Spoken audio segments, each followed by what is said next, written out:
let me gather myself. This is going to be tough to talk about. This time last year, it was a good time for me because I was well ahead of the curve on LSU, and it was a good time for LSU folks for obvious reasons.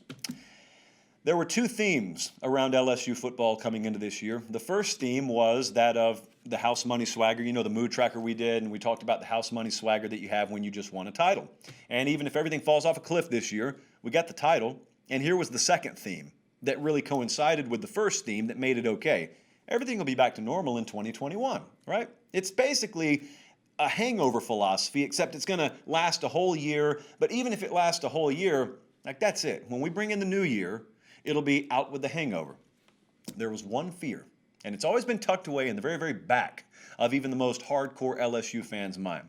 And that is, what if things were to get so bad and so irreversibly off course this year that we couldn't put the lid on 2020, and this spilled over into 2021 and beyond?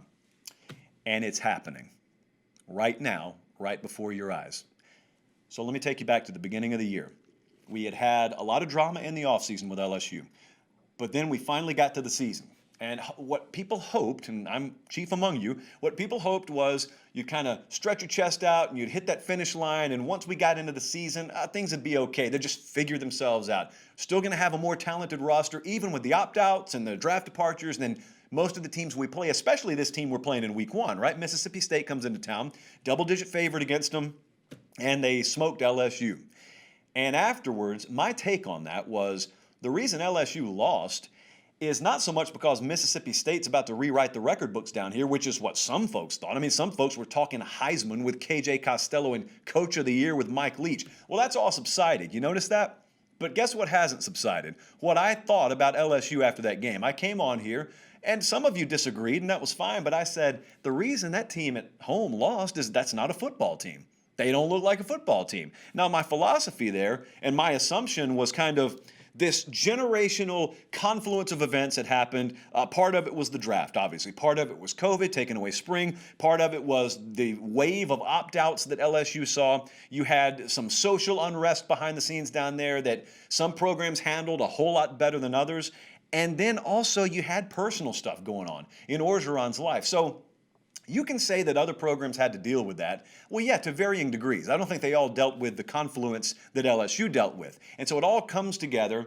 And the way I looked at it coming out of that Mississippi State game was that it's not a team. It's a bunch of guys, like they're all in the locker room, like they have the uniforms on, they got the numbers, but that's not a team. Whatever that magic ingredient is that sort of bonds a team together, and it's more than just a collection of individuals, that didn't exist in week one at LSU.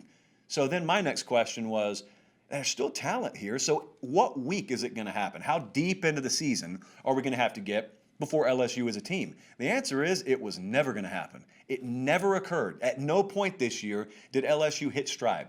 Even some of the most positive moments in this season occurred in losses, like last week, for example, 20-7 at Texas A&M. I mean, held a top 6, top 7, whatever they are, team under 3 touchdowns. That's nice. It's a loss. It's a double-digit loss in a rivalry game. They never became a team. Okay, so even having said all that, that still falls under theme number 2, which is, we'll just limit all the damage to 2020, and then we'll move on. Okay, so then we get into the season a little bit, and we just had the Alabama blowout last week, and now it started to really go sideways last night publicly. Last night, if you were paying attention last night, you know what I'm talking about. Eric Gilbert, who was for my money, the best player I've seen in person in high school. He played at Marietta here in Georgia. I was in Georgia when he was at Marietta. A lot of folks thought he was going to Georgia then. As his announcement drew closer, he's going to Alabama. Well, he shocks everyone. It was a genuine 5-star shock the world deal. He goes to LSU, and he goes down there. He's going to be an immediate contributor, which he has been. Well, last night, Eric Gilbert just decided he probably doesn't want to play for LSU anymore. And there's nothing set in stone right now, but the smart money down in Baton Rouge is that guy's going to opt out of this season, and he may not be back. May just go home, and then who knows what his future holds. There's a lot of speculation out there. There are very few facts, because to be honest with you, I don't think Eric Gilbert knows what his future holds. So if he doesn't know, by default, no moderator on any message board can know that. But I will tell you this. That happening and that going public, and then Ed Orgeron confirming it this morning, which I'll get to in just a second, that triggered a lot of emotion. I knew it was coming, and I was validated in that assumption that it was coming. And a lot of you had been holding it back, and then once you saw this high profile, this recruitment was a spectacle, and him coming to LSU was a spectacle, and once you saw that guy publicly say, I don't want anything to do with this anymore, well, in not so many words say that, with his actions, a lot of folks let loose. It's like there was nothing more to hold back. And there's been a bunch of anger because a bunch of folks close to the LSU program, they've seen it unraveling, and they felt it unraveling behind the scenes. And to be honest with you, the first thing that raised my antenna, and I talked about it on the air, was Orgeron. I don't know if bold's the right word. I think in retrospect, it's more ignorance. Being ignorant enough, again, respectfully, to go public and say, the defensive coordinator from our national title team, Dave Aranda, I've never heard a bad word said about him aside from Ed Orgeron. That guy's out of here, and Bo Pelini's in. We're going to be improved now. So, unnecessarily, by the way. It's like no one out here has a problem with Dave Aranda. So the only problem we're going to have is if we got your back and then you just convince us he was a bad dude. Well, how's that working out now? You didn't have to wait until this weekend, certainly. You saw off the jump at the beginning of the season. Just total ineptitude defensively. Never got better. At no point did it ever get better. And so that kind of raised my antenna. Because here's the thing. For him to have said that, it would, by default, mean he saw something in practice that convinced him they are better now than they were last year. There is nothing about that product at any point this year that's been put on the field that could ever have validated that. So you got to ask yourself, what was the head coach of this program ever thinking? What did he ever see? And the only thing that you can come up with is the same thing that I would tell my sister if she were questioning play calling in a football game. I would tell her, Lauren, you don't really know what you're talking about. You need to keep your mouth shut on this. The head coach of a program is not supposed to sound like that, though, especially if it's his program. The head coach of the program with which we're talking about probably needs to have a pretty firm grasp on the I don't know if I want to use the word I was going to use, so I won't. See, that's that filter. You got to work on it if you're going to do live TV, kids. The strength, shall we say, of units on his team. You got to know what you have there, and he didn't. Okay, so then we move into the season a little bit, and then you start to hear about it, and you start to hear about the opt-outs and the reason for the opt-outs, and he came on 104.5 down in Louisiana this morning. Ed Orgeron did. And I think it's a weekly appearance with T-Bob Hebert and the guys down there.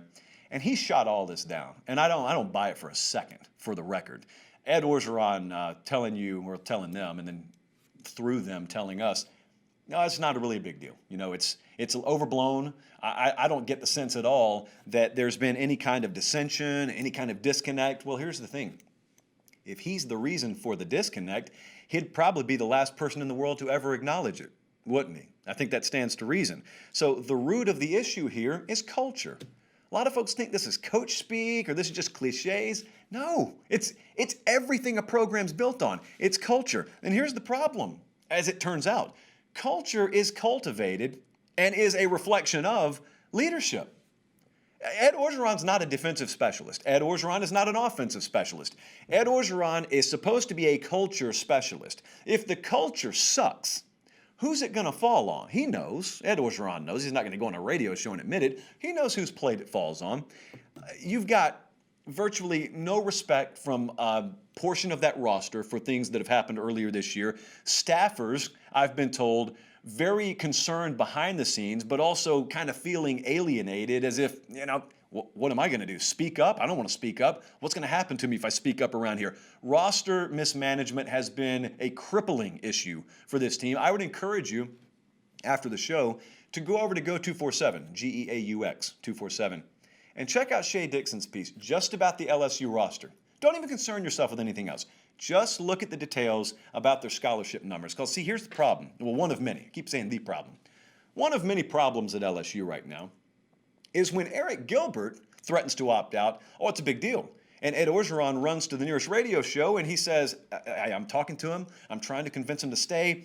If he does opt out, we'd welcome him back here next year. I don't have a problem with that. But you see, the same is not said when backups walk out the door down there. And sometimes backups are walking out the door because they were horribly misevaluated in recruiting and they should never have had a scholarship spot down there. Or it could be internally, things were mismanaged, but for whatever reason, Eric Gilbert's not the first opt-out down there and won't be the last. But, I mean, if your backup right guard opts out, it's not front page news. Like, it's not going to dominate the headlines of 247sports.com.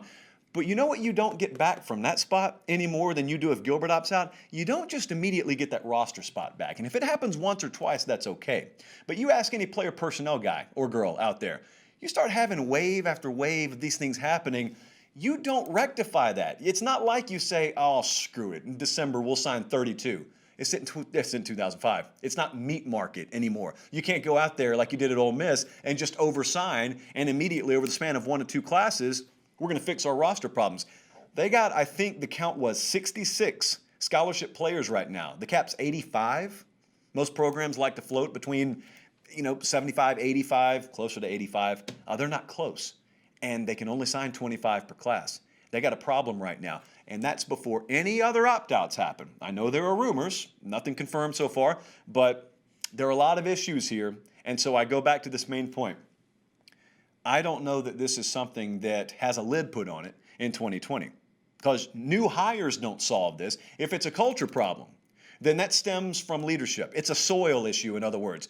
No seed in the way of a new offensive coordinator or a new defensive coordinator or a great recruiting class. Those seeds aren't growing if the soil is poor. The soil right now is poor at LSU.